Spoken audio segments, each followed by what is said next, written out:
Well, howdy, friends. Welcome to episode 6 of the Roundup Podcast. I'm your host, Mitch Tidwell. Today on the show, I have with me Drew Worsham, who is the pastor of Community Bible Church, The Rim in San Antonio. At the time that I interviewed him, he was still the college and young adult pastor at Community Bible Church, but he has since planted a church to reach actually more college students.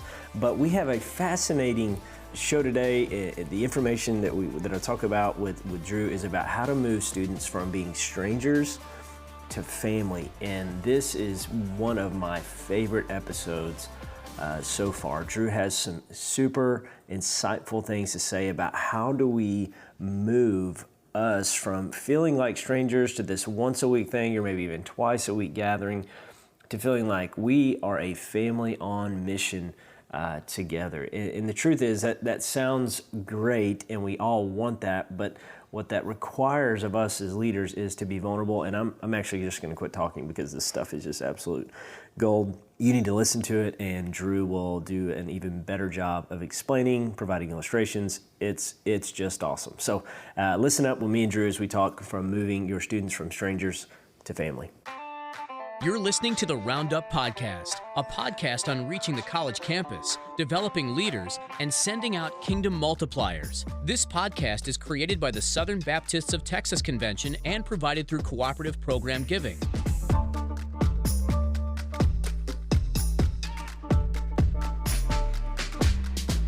Well, hello, my name is Mitch Tidwell, and I'm with SBTC Collegiate, and today we're talking about creating a family environment within your ministry. I've got with me here today Drew Worsham. Drew, how are you doing? Doing great. Excited to be here. Good to see you, man. Glad to have you back.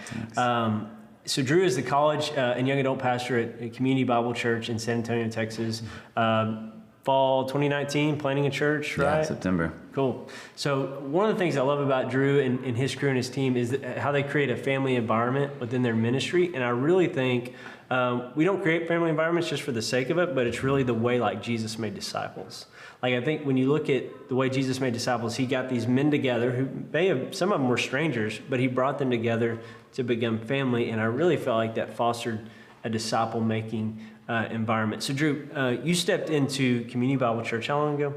2 years ago. 2 years ago. Exactly. All right, so you come in a stranger. Mm-hmm. You've got a church that's, how are you guys with college students? How was that? Very little influence. Large mega church, seeker sensitive, but almost zero influence of the college students. So we had a young adult ministry that had, I'd say maybe 60 people. They were kind of targeting 18 to 39 girls. So yeah, huge gap. Most people were in their 30s. Half of them were married, half of them had kids. And so I don't even think there was a single college student in the college young adult ministry. Wow. So. All right, so that's your ministry. Over the course of time, we'll fast forward a little bit, that you begin to reach some college students. Now, how do you take, you got college students in your ministry. How do you take these students and how do you move them from being strangers to family without because I think sometimes here's what happens is, maybe we have a midweek on Wednesday night. So I come to midweek, but I'm bouncing, I'll see you next Wednesday. You still kind of feel like strangers sometimes when you come into those environments where it's just kind of small talk. So how do you help a ministry, even if it's a ministry of 12 people to a ministry of 200 people, how do you help create for them to feel like this is my family, these are the people that I do life with? Yeah. Well, we're definitely not anti a gathering or doing an event. Yeah. But I think sometimes as church leaders, we put all our eggs in that basket, and that's really all we do. And so, and we would never say it this way, but a lot of times our small groups or our missional communities or our on-campus evangelism, really all that is it's marketing to help get the event a little bit larger. And so I think at some level the college students, young adults know where your priorities are. Yeah. They can sense it. They're pretty in tune. And so if that's the case, they're going to go, okay, this is what you value. You value an event. And like you said, people walk out of those events oftentimes experiencing no more community than that of going to a movie theater with a bunch of random strangers. Had a great experience, enjoyed watching that, but we walk out and high five and maybe I'll see you down the road. But we're not really family. And I think in some ways we're still strangers. So for us, we had to figure out, okay, what does that look like? Because the heartbeat of every college student, young adult who comes to a gathering, what they're coming for, I think, is to be known. Even if they can't voice that, they go, I'm going hoping that I brush shoulders, that I get to meet some people, that I can develop a family. I don't want to do life alone inside of the city or on the campus.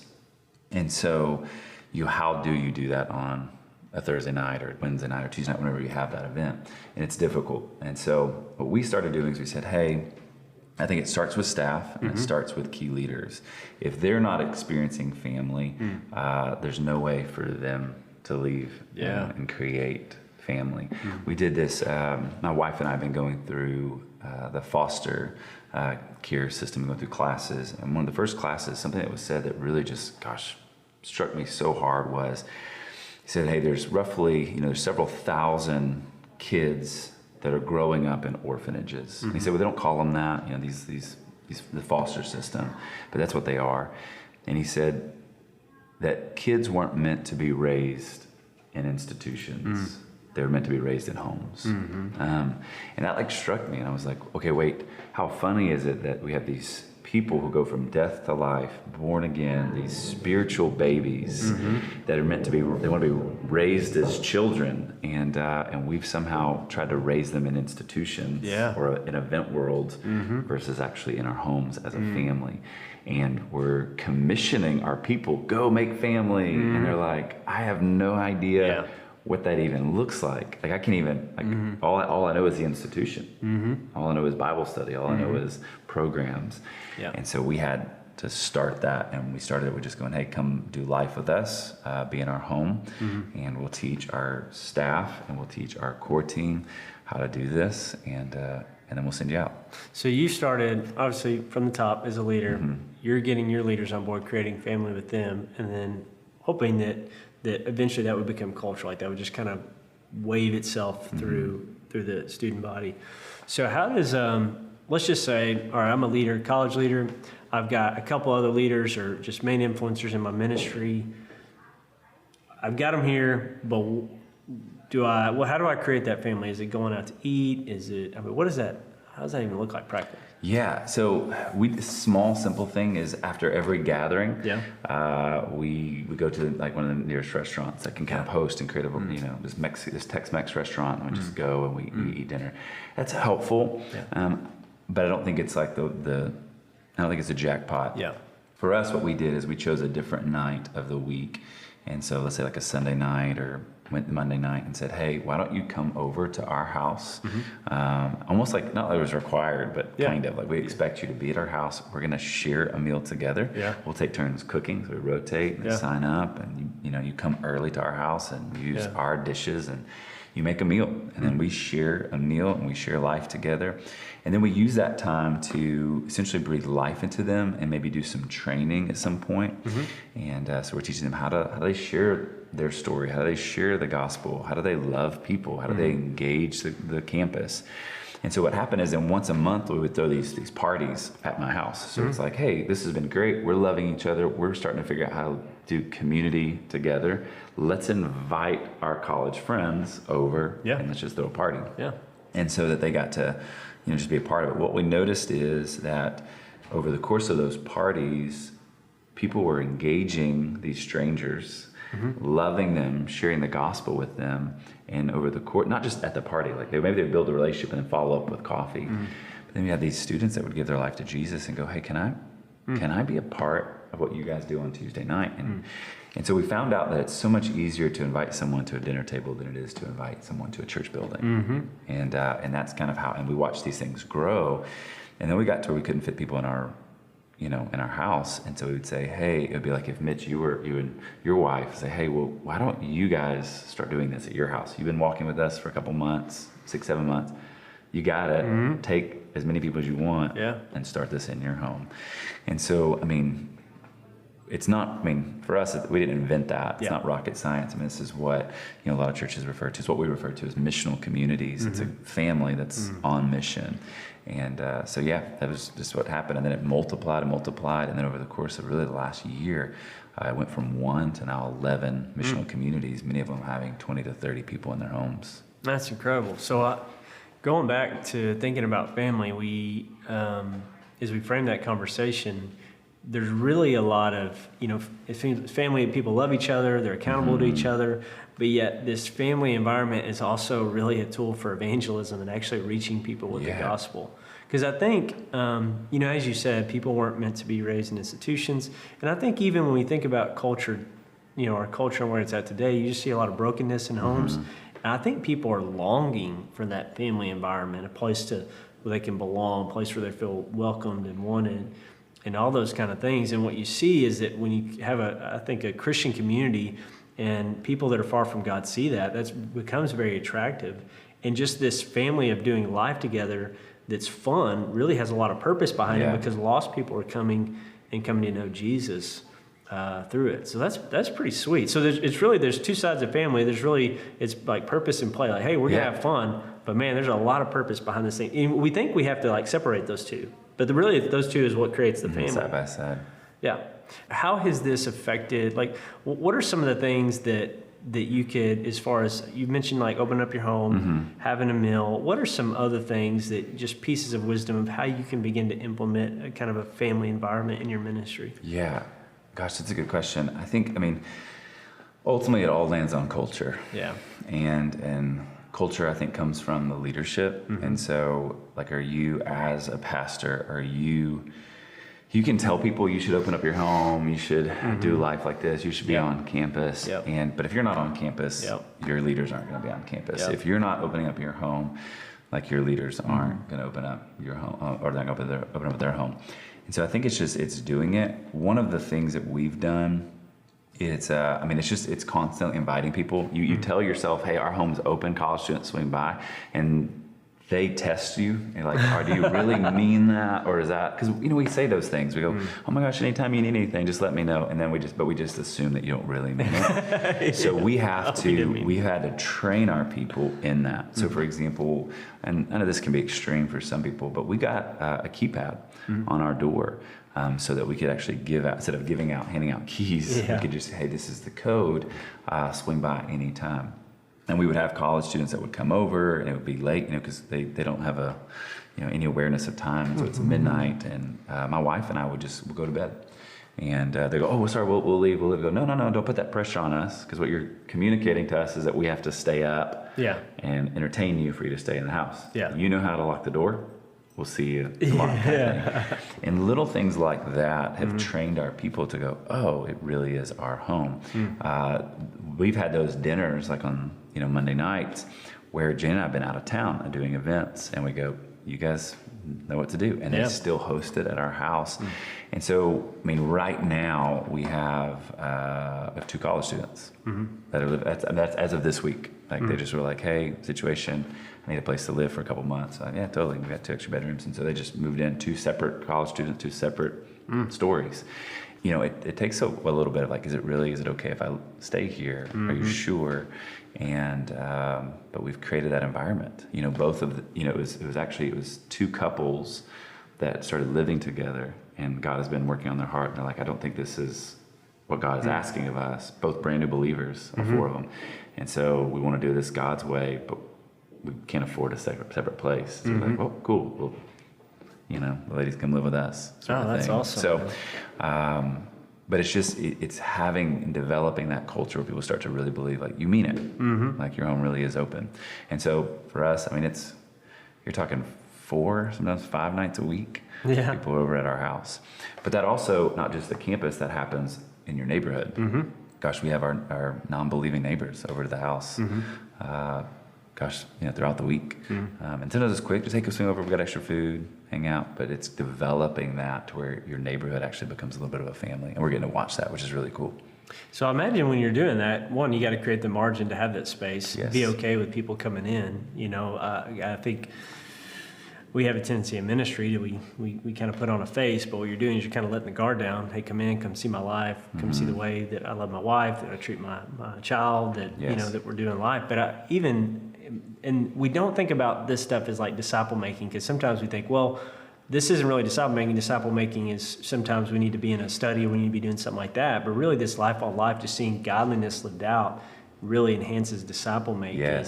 And as again, when it becomes culture, you don't have to force it. It just becomes that. So I think that naturally kind of the students begin to embody that themselves. Well, and I want to encourage, because I know that people listen to or watch these videos and go, okay, that's good for you guys. Yeah. That's a little extreme, maybe even cultish. Yeah.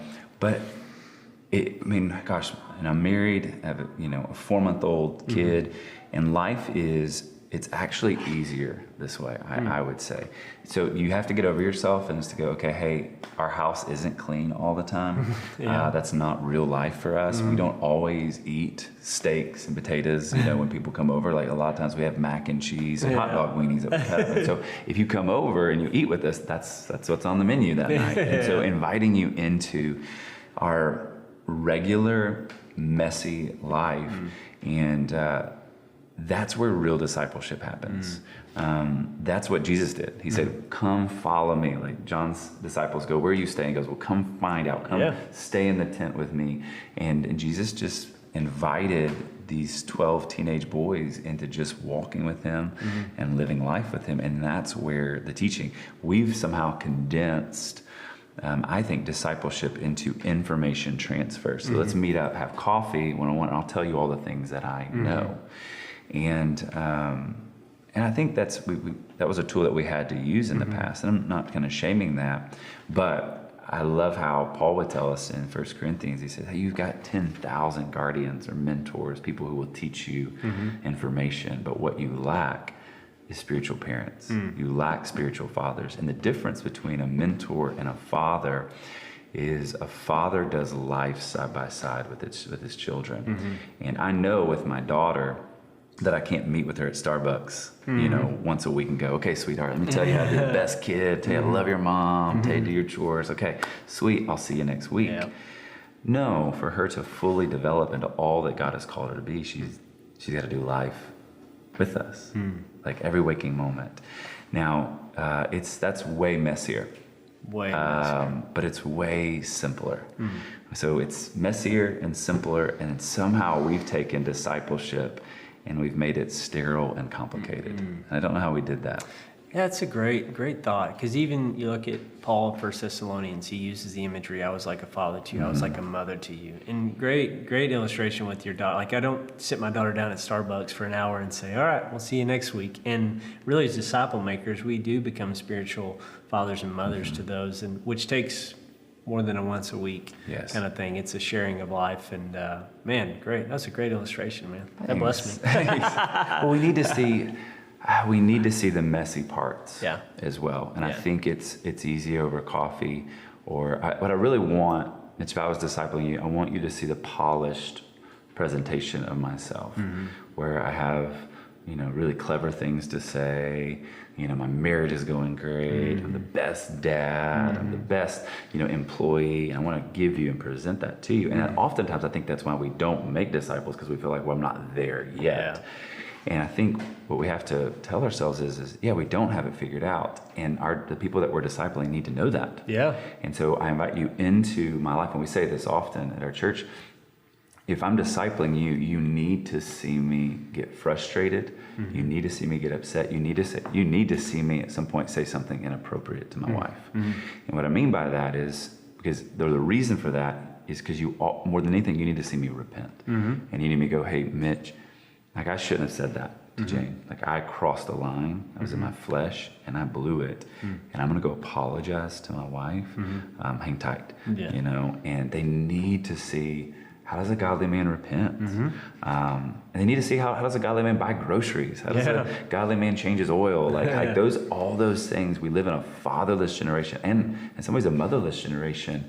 And we think discipleship is holistic, and the only way that happens is when you invite them into the family, which is what the church was meant to be. Absolutely. Well, great stuff by Drew there. I love the illustration where he said, he kind of got that revelation that people and children are not meant to be raised in institutions, but in families. And just think about how that relates to us as the church in the way that we're interacting with college students. And I think one of the biggest things there, I know that I took away from this, is that in order to create a family environment among students, that we as leaders have to be vulnerable. We have to be willing to not be as polished as we'd like to be, and to show the sides of us that maybe it's not the best, because in that, people get to see what it looks like to pursue Christ even as a broken human being. So great stuff by Drew. Drew, I really appreciate him being on the show. And I thank you for joining us on the Roundup Podcast. And please don't forget, leave us a review on your favorite podcast platform, subscribe to the podcast, and follow us on Instagram, Facebook, and Twitter at SBTC Collegiate. And if you want to connect with other college leaders, and I strongly urge you to do this if you haven't, join our Facebook group, the Roundup Network. We'll see you next time.